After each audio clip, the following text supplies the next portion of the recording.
Oversized rocks hit a car on a highway in China. Other motorists stopped for a while to check the victim's condition. More details on this later in the news. Good evening, I am Gianna Lianes. I am Nina Richielago Flores. This is Mata ng Agila International. Now for the headlines. The Marcos administration kicks off its Bagong Pilipinas campaign. President Ferdinand Marcos Jr. embarks on a two-day state visit to Vietnam. Ukrainian President Vladimir Zhinosky cites that drops in U.S. aid to Kyiv is a bad signal. French farmers aim to put Paris under siege in a tractor protest. And Yannick Sinner wins his first Grand Slam men's title as Aryna Sabalenka streak continues.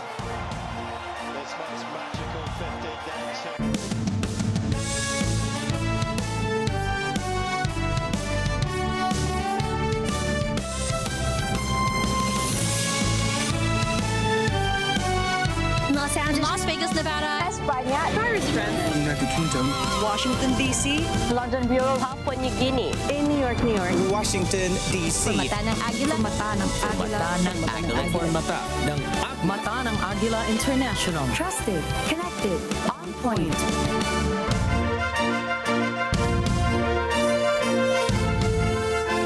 President Ferdinand Marcos Jr. has clarified that the new programs in the Bagong Pilipinas campaign is not aimed to push the charter change.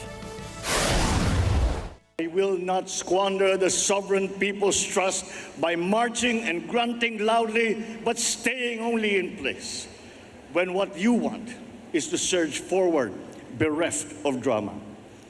Bagong Pilipinas is not a political game plan that caters to a privileged few. It is a master plan for genuine development, the benefits of all our people. Bagong Pilipinas serves no narrow political interests. President Marcos proclaimed this during the Bagong Pilipinas campaign kickoff rally yesterday held at the Quirino Grandstand. The president insisted that his administration's program is aimed at progress and development, as well as regarding health, infrastructure, and government management. Apart from it, the president urged the national police and authorities to double their efforts to decrease the crime in the country. The president also vowed that the government would also lead change in the Bagong Pilipinas, reminding government officials to ensure their honest, prompt, and quality service. Meanwhile, Davao City Mayor Sebastian Duterte has called President Marcos to resign over the issues regarding the People's Initiative, particularly on the signature buying. Mr. President, kung wala kay gugma, kung wala kay aspirations sa imong kaso, resign.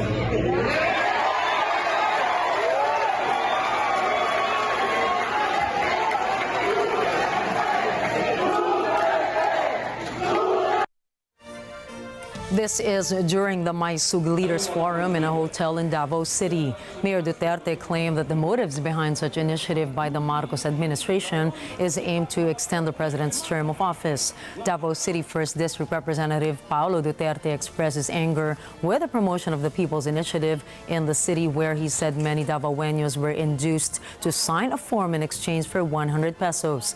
Congressman Duterte was not named, but it identified a congresswoman who is an ally of House Speaker Martin Romualdez and will be the mayor of Davao City.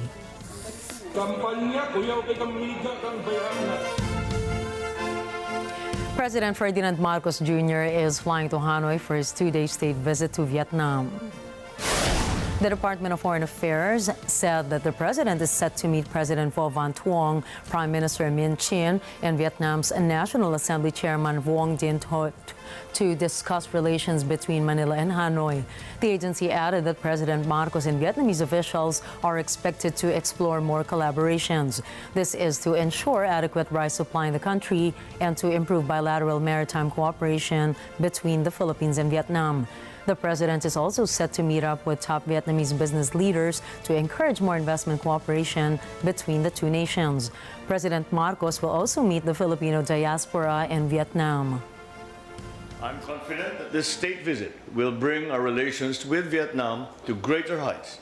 Nearly 50 years have passed since we established relations with Vietnam, and I believe that we will usher in a new era of friendship and cooperation between our two countries. Despite rants from former President Rodrigo Duterte and Davao City Mayor Sebastian Duterte against President Ferdinand Marcos Jr., Vice President Sara Duterte has been designated as the country's caretaker while Marcos went to Vietnam for a state visit. Just before Marcos boarded his plane, he was seen stopping to shake Sara's hand and give her a bus on the cheek. Vice President Sara Duterte also attended the Bagong Pilipinas kickoff rally in Manila to support President Marcos on Sunday. The said event was also spearheaded by Malacanang. Vice President Sara, who also heads the Department of Education, asserted her agency is one with all government agencies in building a new Philippines.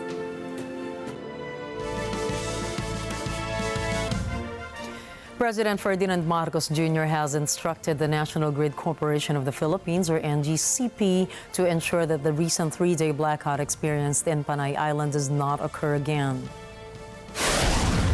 Earlier this month, the Panay Islands started the new year with a total blackout for 3 days. Parts of Negros Occidental were under rotational power. The power interruption cost 3.8 billion pesos in economic losses in the province of Iloilo alone, notwithstanding the inconvenience that it brought to the people of Western Visayas. President Marcos made this directive during the inauguration of the 450-megawatt Mindanao-Visayas interconnection project at the Malacanang Palace, emphasizing the importance of reliable power supply. He expresses expectation for the NGCP to deliver on its commitment to complete the 230-kilovolt Cebu-Negros Panay Backbone project by March and the Hermosa-San Jose 500-kilovolt transmission lines by the following month. The President also urged the NGCP to fulfill its obligations diligently, highlighting their crucial role in the nation's development.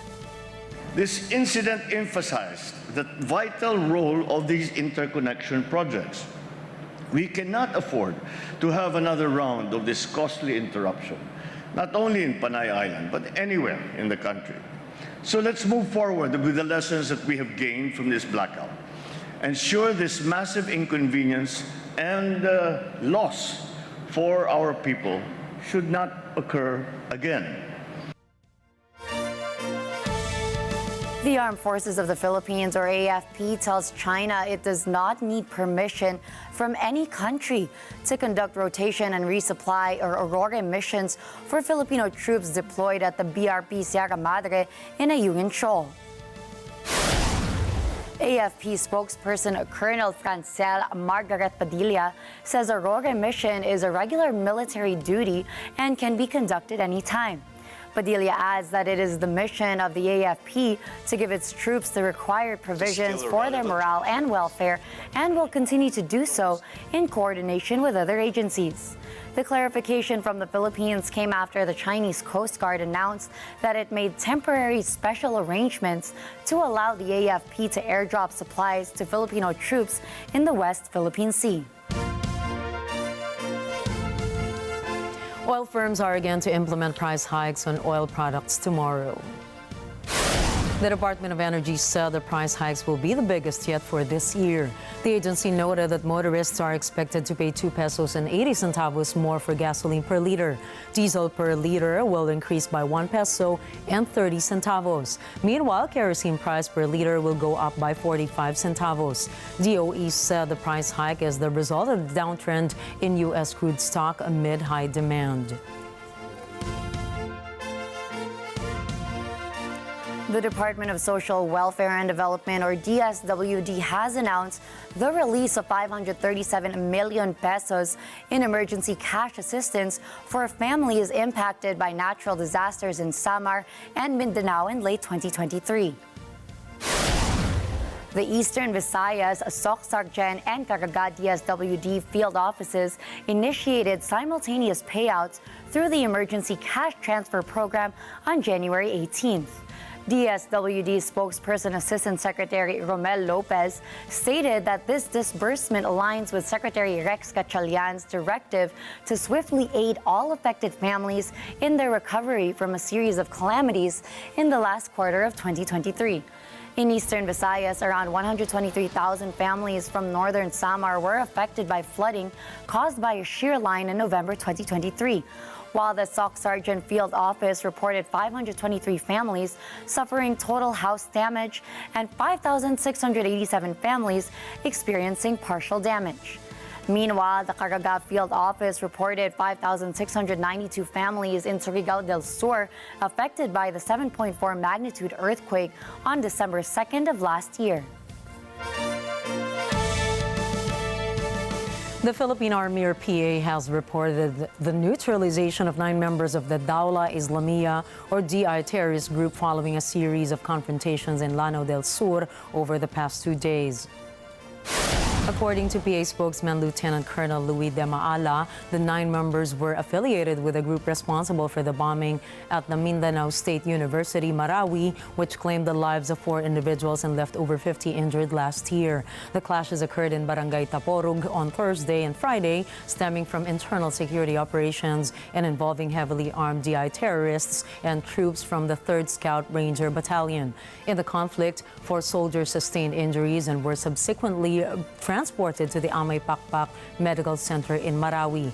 Armed Forces of the Philippines Chief General Romeo Bronner Jr. commended the troops for their successful operation, emphasizing their precision and unwavering commitment, which has brought justice to the victims of the bombing.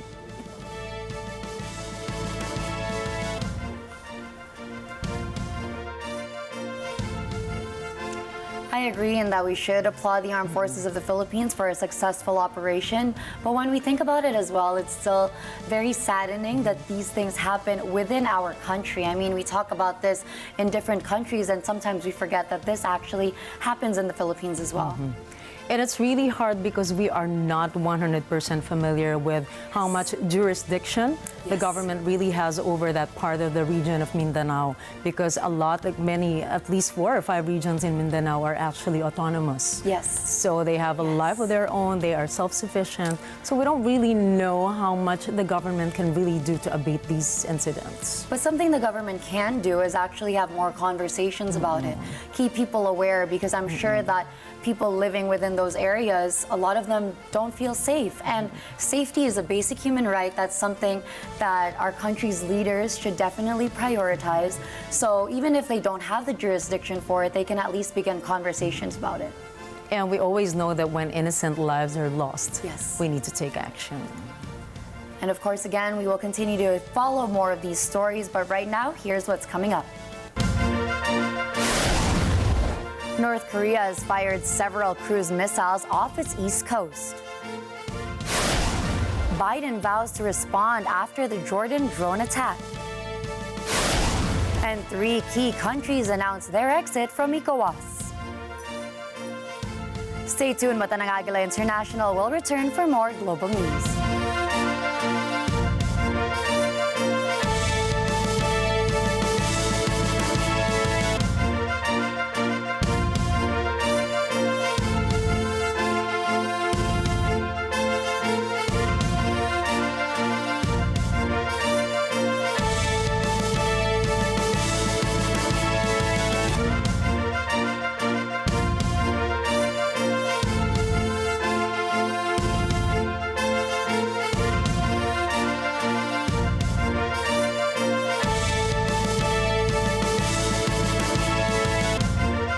This portion.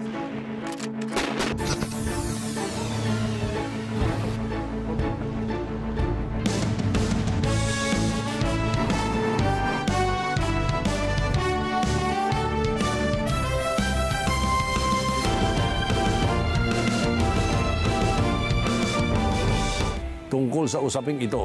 Nasa puso dapat ng Pilipino to love what is Filipino. Kaya dapat ihayag ng saloobin. Kahit gaano kasi karami yung doktor natin, ay kung may bayad din, baliwala din. Paano makakabili ang Pilipino ng bigas? Himayin ang hinaing. Gaano karaming pera bang kailangan mo para maging masaya ka? Alamin ang pwedeng gawin. So I think the lesson is Pag may fake news, i-correct ka agad ng people concerned. Sagutin mo agad. Mag-reality check tayo. Check yun. Check. Check na check. Double check. Check the check tayo dyan. Let's get together. Sunday 25. Sunday 25.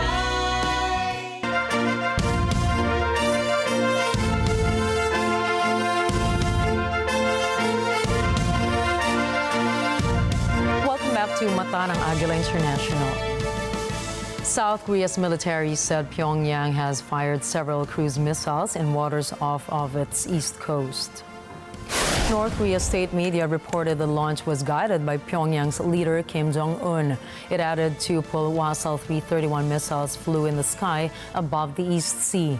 North Korea test-fired its Pulwasal 331 strategic cruise missile multiple times toward the Yellow Sea. Meanwhile, South Korea's Joint Chiefs of Staff said that Seoul has been closely coordinating with the United States to monitor more signs of Pyongyang's provocations. Russian President Vladimir Putin launched the construction of the nuclear icebreaker Leningrad. Putin said Leningrad is part of Russia's expansion of the Arctic fleet. The Leningrad is a fifth-generation nuclear-powered icebreaker. It is designed to last for 40 years and will carry a crew of 52 people. Putin also confirmed that Leningrad will conduct research programs in the Arctic region. Russia believes there are mineral resources stored in the frozen Arctic. Putin added that next year, 2025, Russia will begin construction of the nuclear icebreaker Stalingrad. Three others, Arctica, Sibir, and Ural, have already been put into operation. Russia is currently the only country in the world that builds and operates nuclear icebreakers.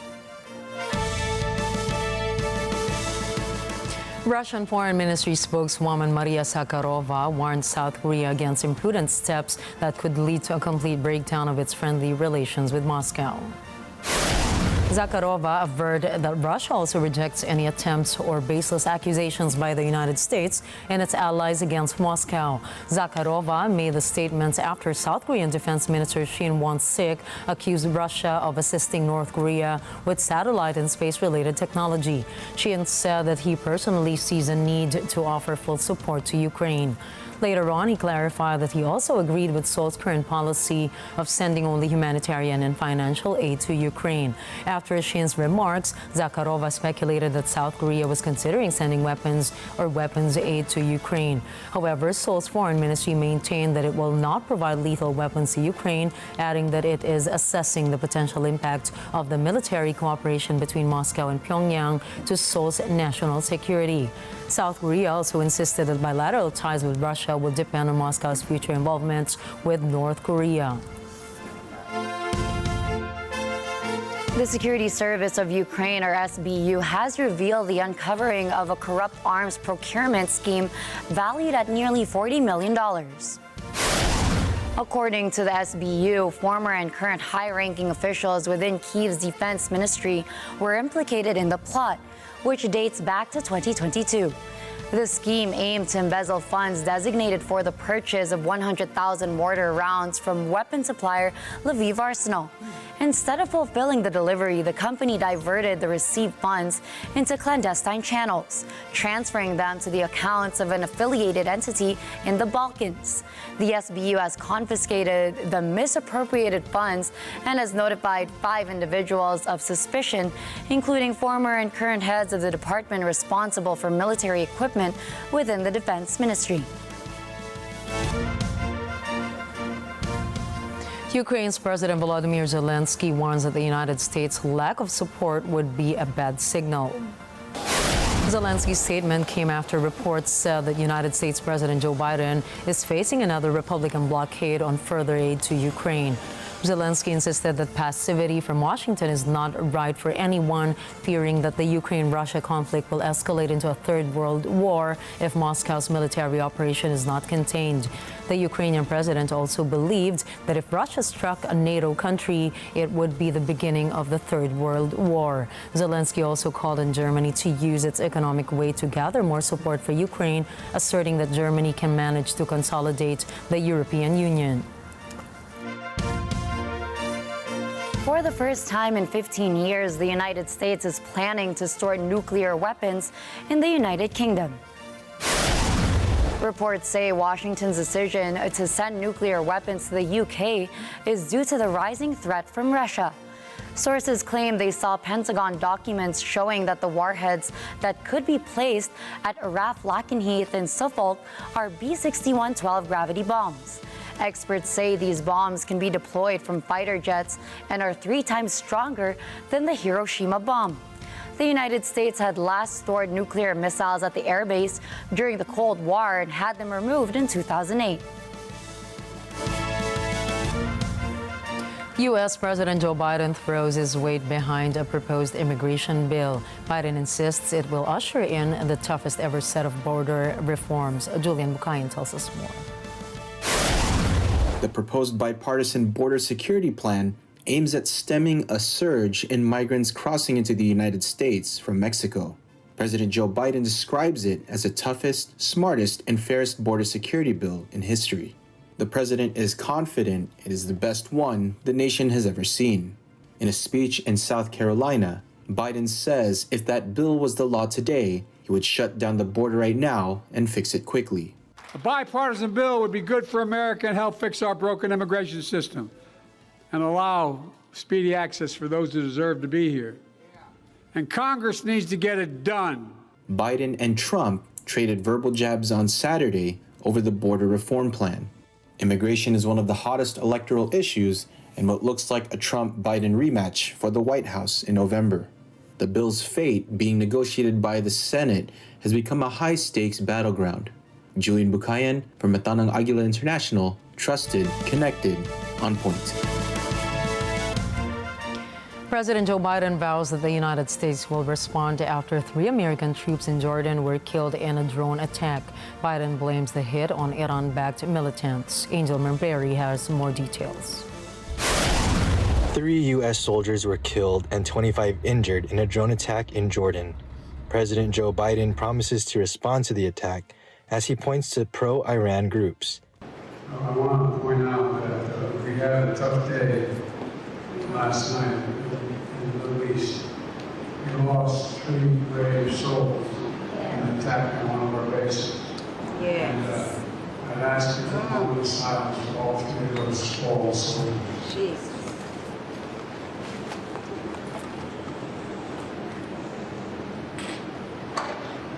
And we shall respond. Biden says the attack was carried out by groups of radical fighters supported by Iran operating in Syria and Iraq. Pentagon Chief Lloyd Austin, meanwhile, says America will take all necessary measures to defend the United States, its troops, and its interests.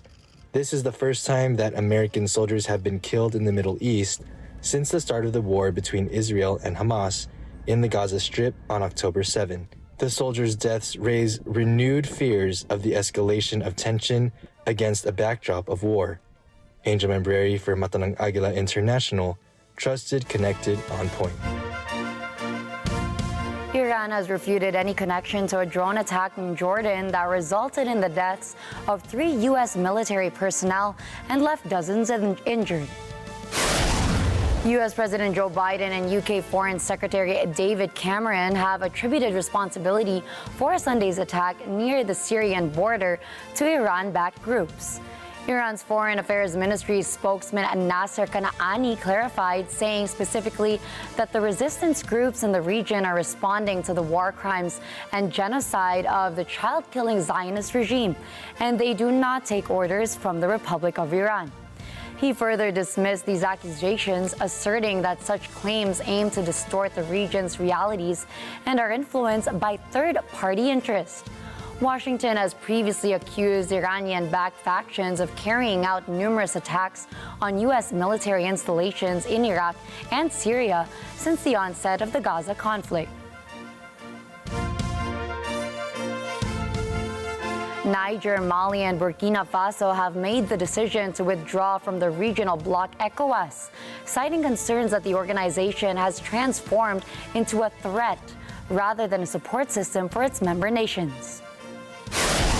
Leurs Excellences le capitaine Ibrahim Traoré, le colonel Assimi Goïta, et le général de brigade Abdourahmane Tchani, respectivement chef d'État du Burkina Faso, de la République du Mali et de la République du Niger, prenant toutes leurs responsabilités devant l'histoire et répondant aux attentes, préoccupations et aspirations de leur population, décident en toute souveraineté du retrait sans délai du Burkina Faso, du Mali et du Niger de la communauté économique des États de l'Afrique de l'Ouest, fait à Ouagadougou, à Bamako et à Niamey le 28 janvier 2024. Merci de votre très aimable attention. Despite Niger's recent attempt to mend relations with ECOWAS by inviting its representatives to the capital city in Niamey, only Togo responded. The military-led governments of these West African countries have expressed their discontent, alleging that ECOWAS, influenced by foreign powers, has strayed from its founding principles. Si notre peuple dit « nous voulons être gouvernés par un militaire », pourquoi nous allons le refuser?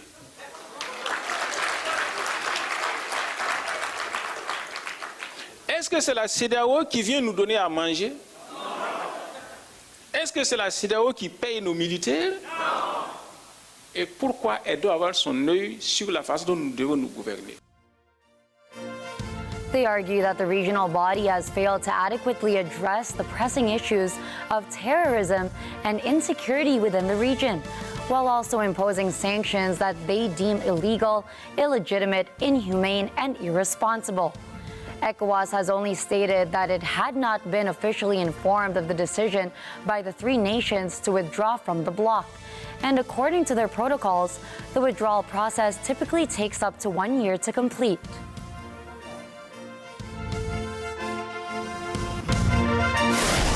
Up next, pro-Palestine protesters take to the streets. French farm protesters try to deface the Mona Lisa. And Japan's moon sniper mission resumes operations. Mata ng Agila International will be back after a short break. Don't go away.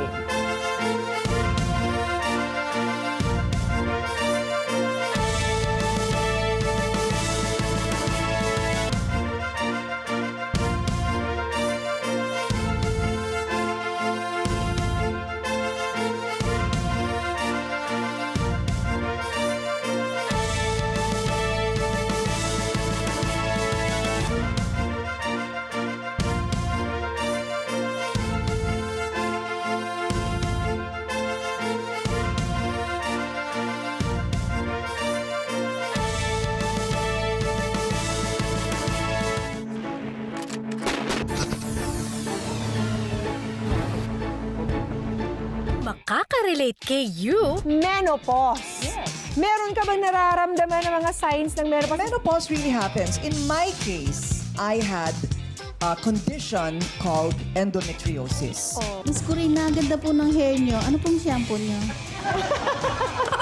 Mapa-senior man kay you. My apos are here. They're here with me and they give me such joy. And so, kung hindi ako magtatrabaho, how could I spoil them? O Gen Z?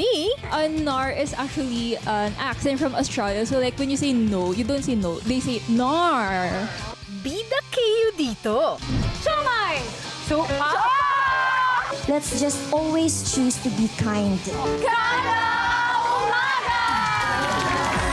Kaya ugaliin ang tumutok kung saan masaya at maganda ang simula ng araw. 10 a.m. to 12, Lunes hanggang Biyernes, kada umaga.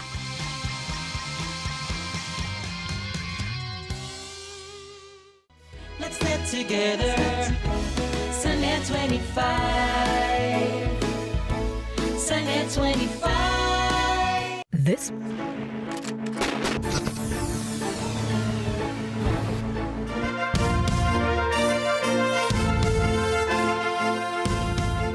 A car was hit by boulder-sized rocks on a highway in Zhaotong of Yunnan, China.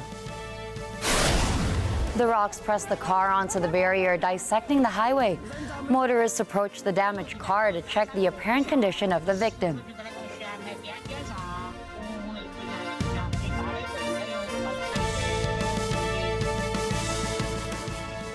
A graphic video of two teenagers allegedly attacking a woman with Down syndrome has gone viral.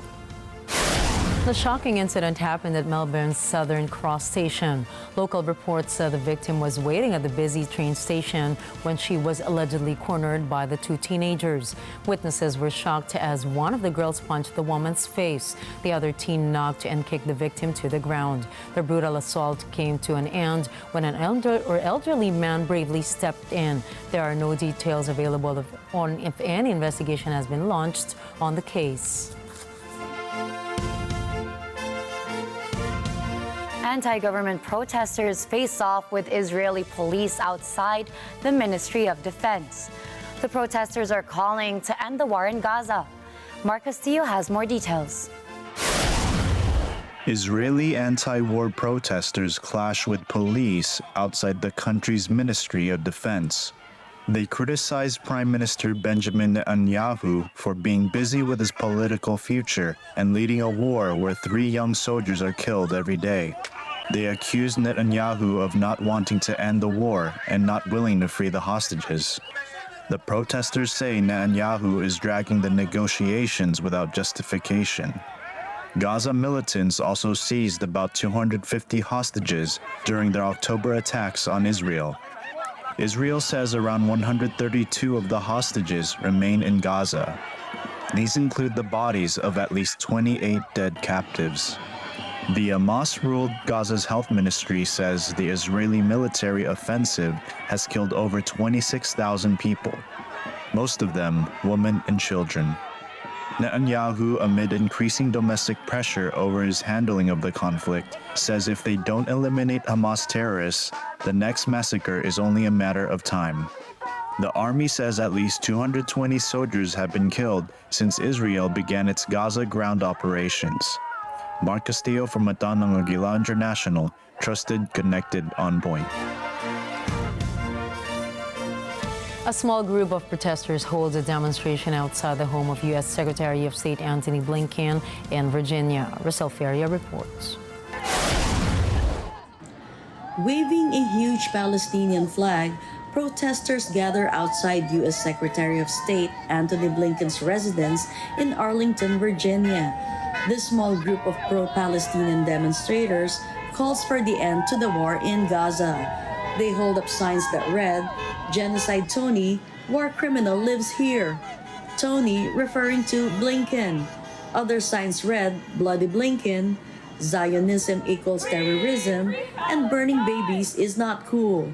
Motorists driving by honk their horns as demonstrators chant ceasefire now. The State Department has said that a ceasefire is not a policy that the U.S. is pursuing. It says it believes that important steps need to be taken to degrade Hamas so that it cannot carry out the October 7th attacks over and over again. Rosel Feria for Matanang Agila International, trusted, connected, on point. Two activists threw soup at the Mona Lisa painting at the Louvre in a protest over food security and protections for farmers. The two wore white T-shirts with the written phrase "Riposte alimentaire," the name of the protesters that claim responsibility for the incident. Reports said that the Leonardo da Vinci art, which sat behind reinforced glass, was not damaged. Louvre's security responded to the scene, erecting barriers before removing the two protesters from the area. Paris police arrested the two after the incident.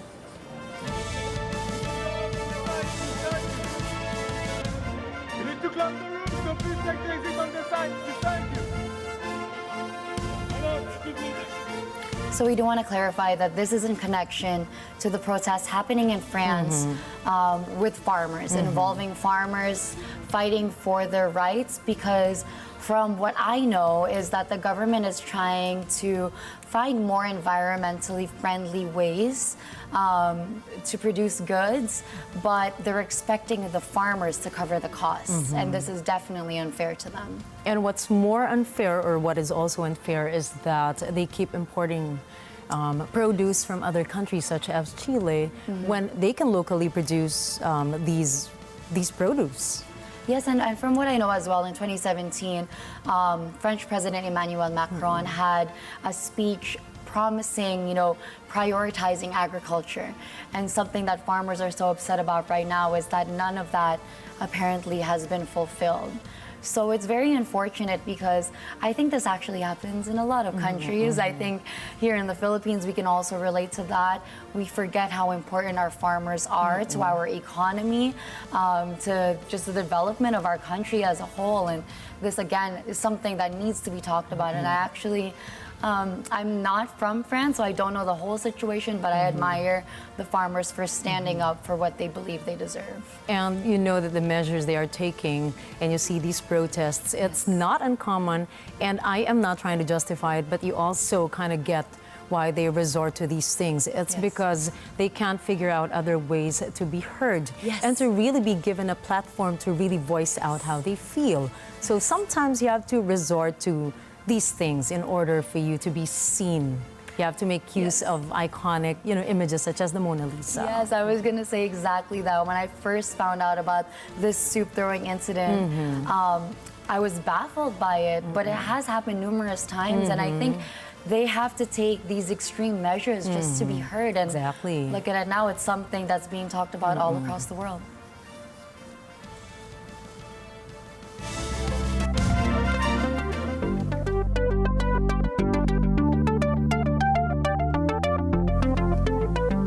In other news, the Japan Aerospace Exploration Agency, or JAXA, said that its moon lander, the Smart Lander for Investigating Moon, or SLIM, has resumed operations after experiencing a glitch. JAXA previously disclosed that the moon lander could not generate power when it landed on January 20, indicating that the solar cells were pointed away from the sun. JAXA said that it had fixed the issue regarding the power generation after a shift in lighting conditions enabled it to catch sunlight. The agency shared an image taken by SLIM of a nearby rock that is said to resemble a toy poodle. SLIM is tasked to analyze the rock composition in its research for clues about the moon. JAXA said that SLIM landed at the edge of an equatorial crater known as Scioli.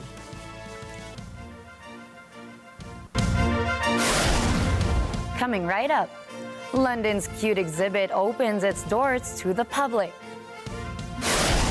The Australian Open was a smashing success. And AI-generated photos of Taylor Swift are causing massive backlash. Catch more news in sports and entertainment when we return.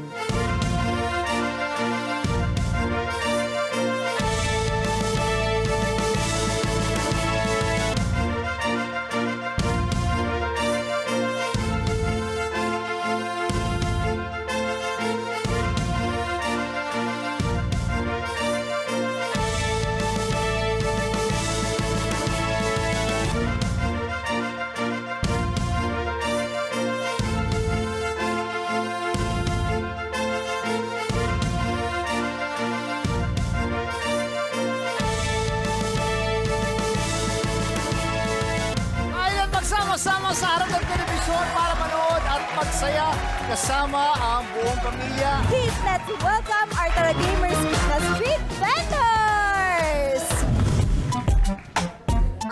Sarap. Gusto mo ba?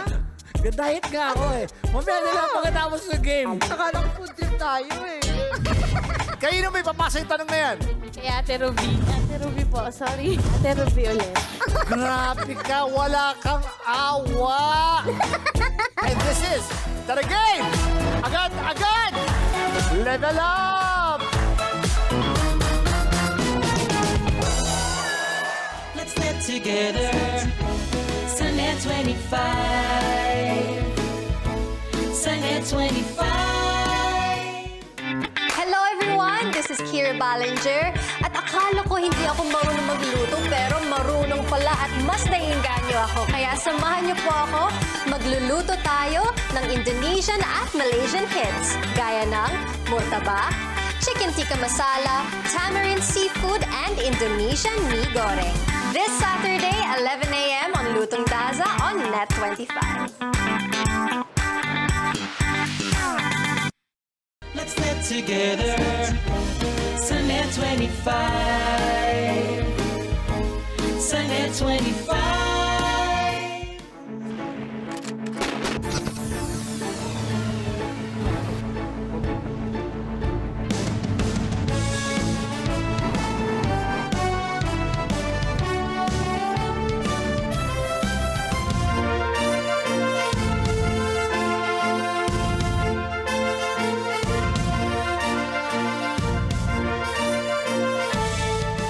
London has opened a new exhibit featuring cute items. From Europe, Ryan Florentino reports. Even before the doors to Cute opened at Somerset House, social media influencers in various cosplay outfits playfully posed for photos to charm their social media followers. The exhibition blends art with an array of musical clips, video games, and memes from social media, exploring a largely virtual culture that has swept across the globe with the explosion of the internet. One room of the exhibition Cute is a tribute to cats, which make up some of the most viewed content on the internet, contrasting 19th century black and white feline photographs with futuristic AI-generated rainbow kitten portraits. Further on, a collage of curly-haired Renaissance cherubs, the original Cute babies of art history, intermingles with plush toys, mangas or Japanese comics, and iconic figures from the kawaii or cute culture that emerged in 20th century Japan. For Claire Catterall, the exhibition's curator, the concept of cute is so vast that she struggles to define it in sections divided by cat-shaped or rainbow arches. Contemporary works share space with commercial products such as Tamagotchi toys or Sylvian family figures, reminding visitors that cuteness is a lucrative billion-dollar business. Visitors can enjoy vintage Japanese video games in an arcade room or relax at a pajama party in a vast teen bedroom complete with beanbags and pop music created by British artist Hannah Diamond. Reporting from London, United Kingdom, I am Ryan Florentino for Mata ng Agila International, trusted, connected, on point. Fans of J.R.R. Tolkien's literary works have a themed restaurant to sink their teeth into, the Hobbit Cafe in Houston, Texas. Net 25's Jane Kathleen Gregorio takes us on a tour of this iconic restaurant. If you're looking for an otherworldly dining experience, you don't have to travel far to taste the flavors of Middle-earth. For more than 50 years, the Hobbit Cafe in Houston, Texas has brought together fans of J.R.R. Tolkien's Lord of the Rings series. But even if you're not a fan, there's something for everyone to enjoy. Not only delicious food, but also fellowship.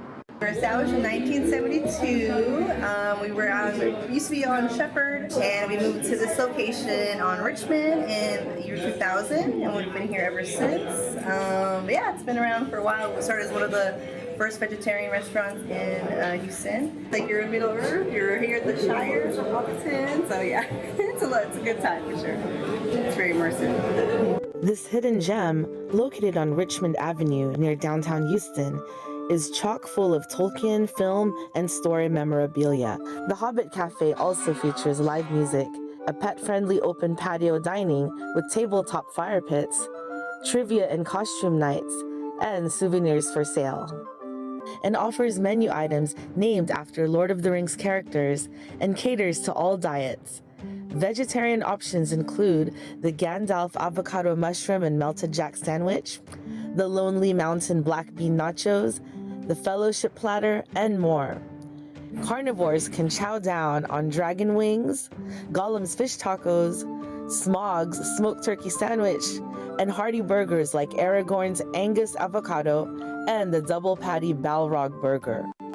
What's like your most outrageous menu item? Probably our Morgoth burger. It's a quad patty burger. It's about this big.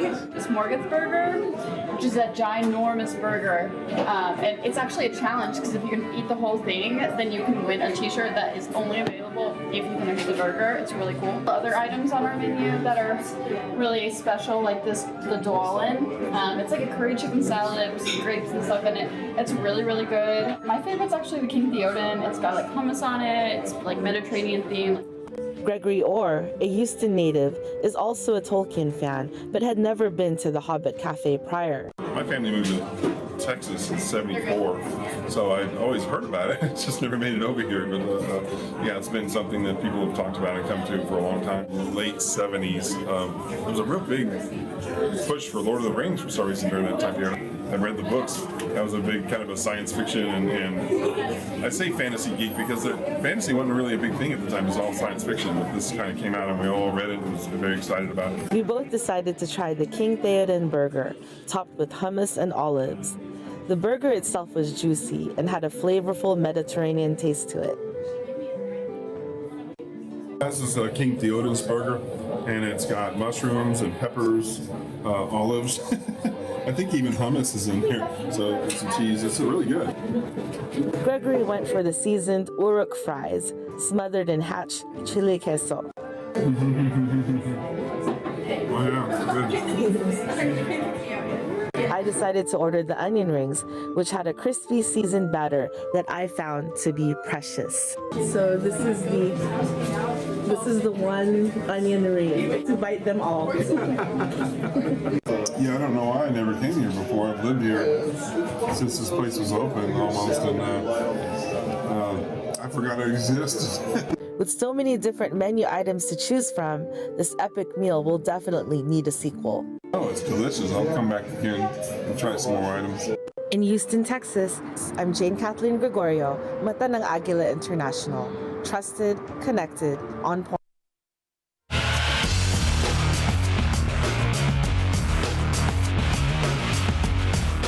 It has been such a great weekend for tennis fans as Aryna Sabalenka claims her second Australian Open women's title in a row. And Jannik Sinner wins his maiden Grand Slam in Melbourne in front of 1.1 million fans. Vin Pascua has the score.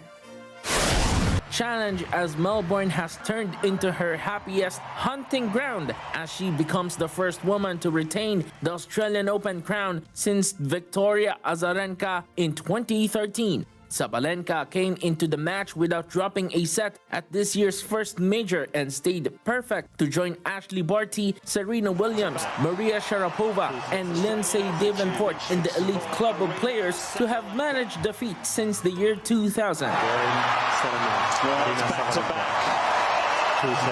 While on the men's, Jannik Sinner stormed back from being 2 sets down on Sunday to beating Daniil Medvedev in a thrilling 5-set Australian Open final, winning the first 2 sets without breaking a sweat, winning 3-6, 3-6, heaping pressure on the young Italian who was left defending from every corner of the court in the wake of the third seed's precise, aggressive approach. As the match went on, Sinner fought back, readjusted his own tactics, and began outlasting his opponent during longer rallies. Suddenly, he had won the third set 6-4, breaking Medvedev for the first time. The momentum carried as well as just the third Italian man to ever win a Grand Slam.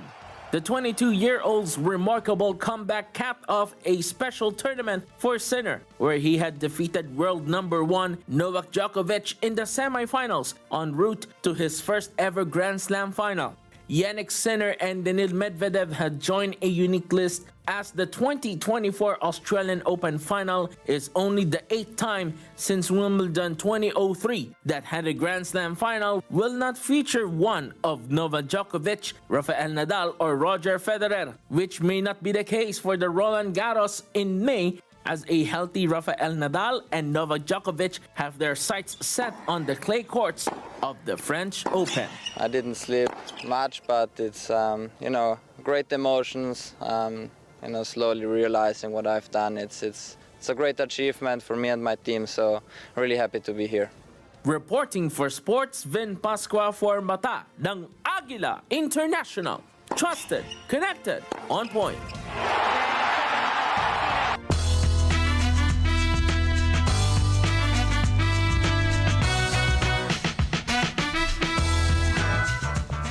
U.S. politicians have called for new laws to criminalize the creation of deepfake images after explicit AI-generated photos of Taylor Swift were posted on social media.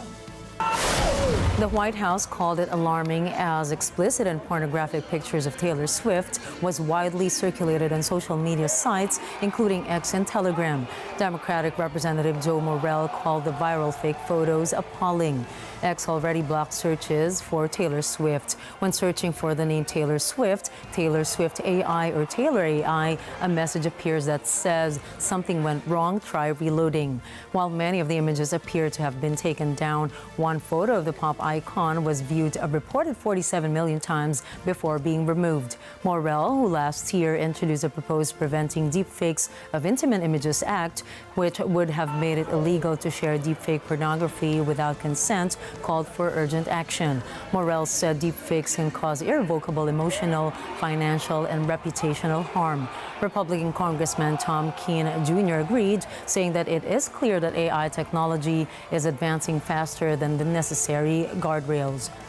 Meanwhile, Democratic Representative Yvette Clarke posted on X saying that what's happened to Taylor Swift is nothing new and that women had been a target for years, noting that creating deepfakes has become more cheap and accessible.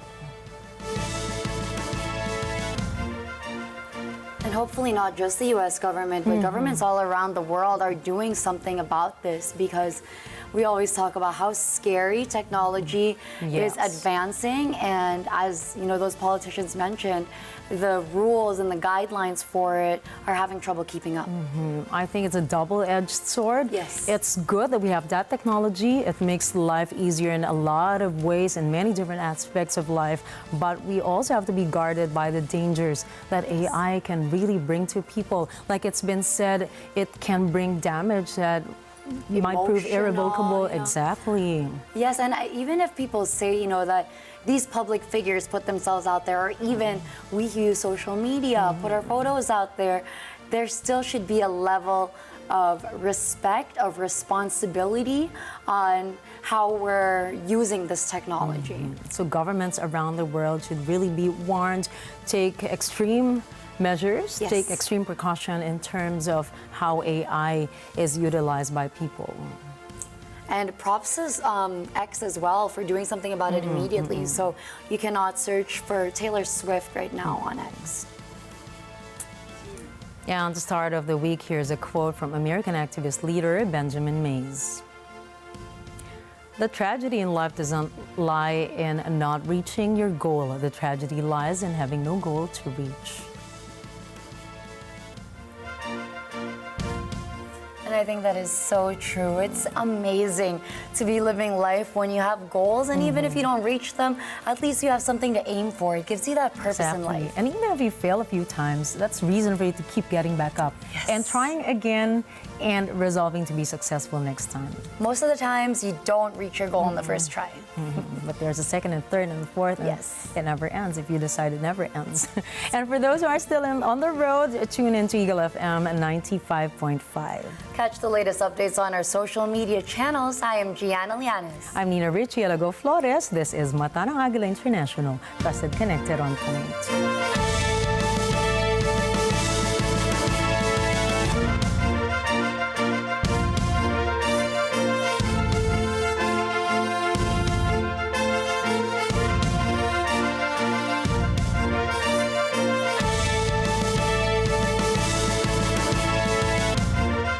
Thank you for choosing Mata ng Agila International, your trusted news source, connecting you to the world and on point with stories from around the globe.